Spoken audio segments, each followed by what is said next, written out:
Hey guys, my name is Ben Wyatt, and today I want to talk to you about the subject of human trafficking.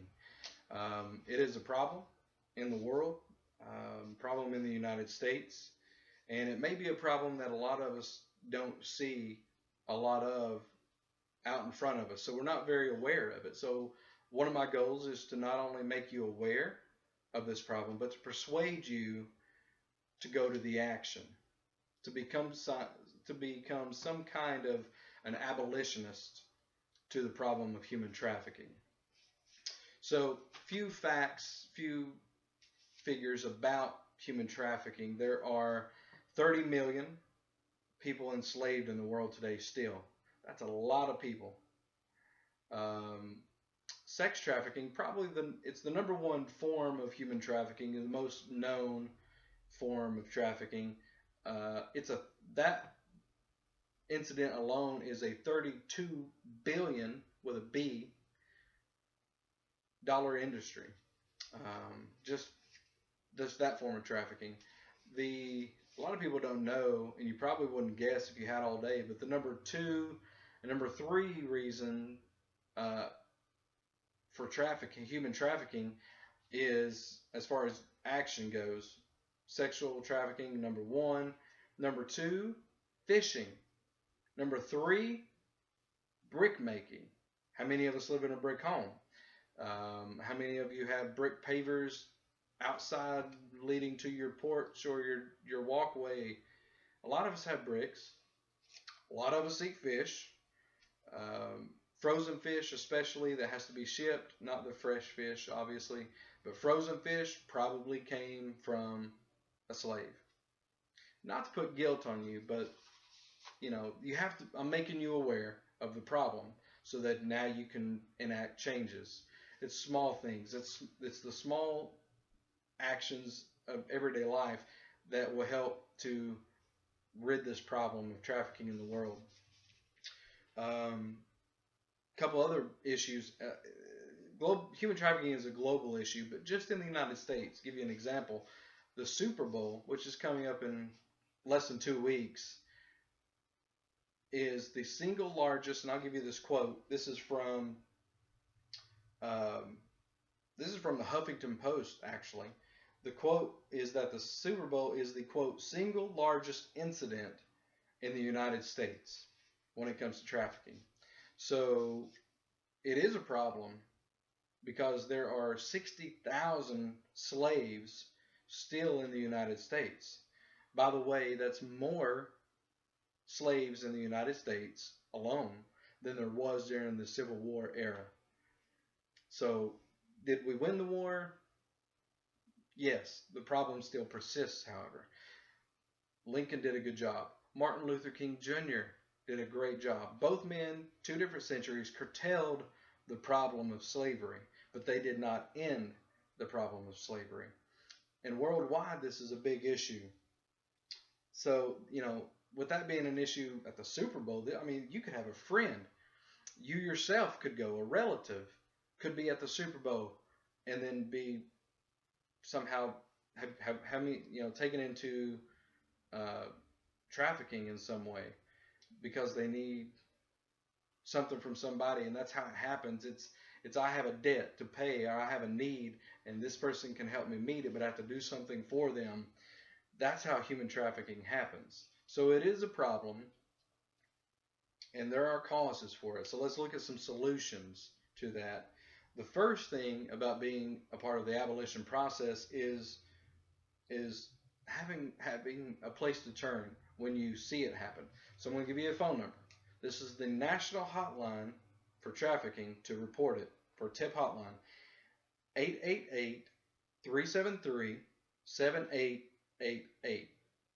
You can put that in your phone, save it under trafficking, and just have it there for when you see something that's just very off, if you will. Let me give that number to you again. Save it to your phone, 888-373-7888.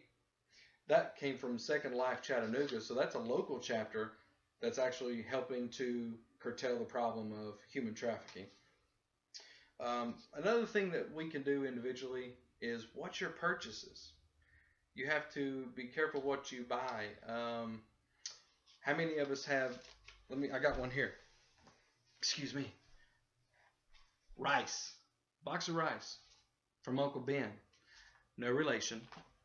Rice, probably made in a rice field, cultivated there, shipped to the United States, but cultivated from a slave.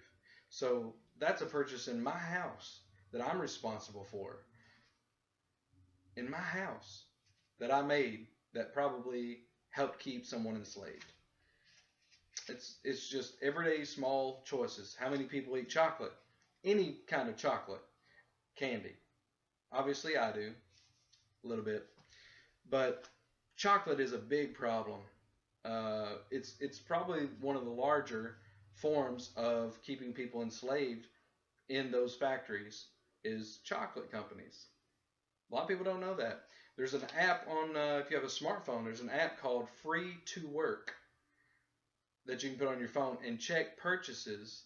It'll tell you information, all kinds of information about different companies, different products, if it's a safe purchase or not a safe purchase.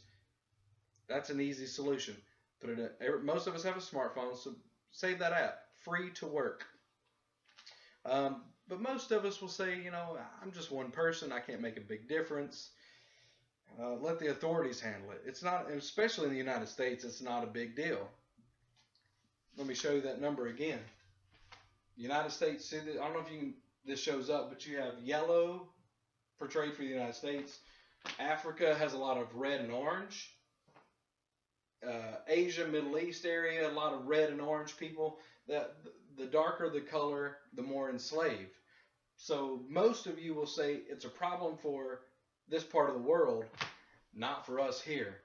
However, this box pulled up is on this little country called Haiti. You may remember from a few years ago. What happened? How did I say trafficking happened? People become indebted to other people. How many people were ravaged by an earthquake and they lost everything they owned? And we as a country came together to call in, had telethons where we can call in and put money. A lot of people went on missions trips to Haiti. Haiti, though, however, ranked number 2 in the world for the Global Slavery Index. This is a website called globalslaveryindex.org. 200 to 220,000 people enslaved in that tiny country less than 200 miles away from the United States. It is a problem. It's a problem very close to home. It's a problem at home. And it's a problem all over the world. We should be citizens not only of the United States, but we should be citizens of the world. And we should care about every single person and their freedom. We celebrated Martin Luther King Jr. Day yesterday, so I'll give you a quote from him to kind of wrap this up. He said, "Our lives begin to end the day we become silent about things that matter." And folks, this matters.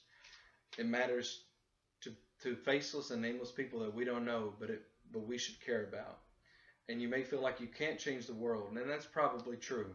But if you can watch and be on the lookout and do the small things, and you can change even one person's life through your actions, you have in fact changed the world because you changed their world. I thank you for your time. Hopefully you will put this information to mind and thought and go to the action and be a pioneer with it.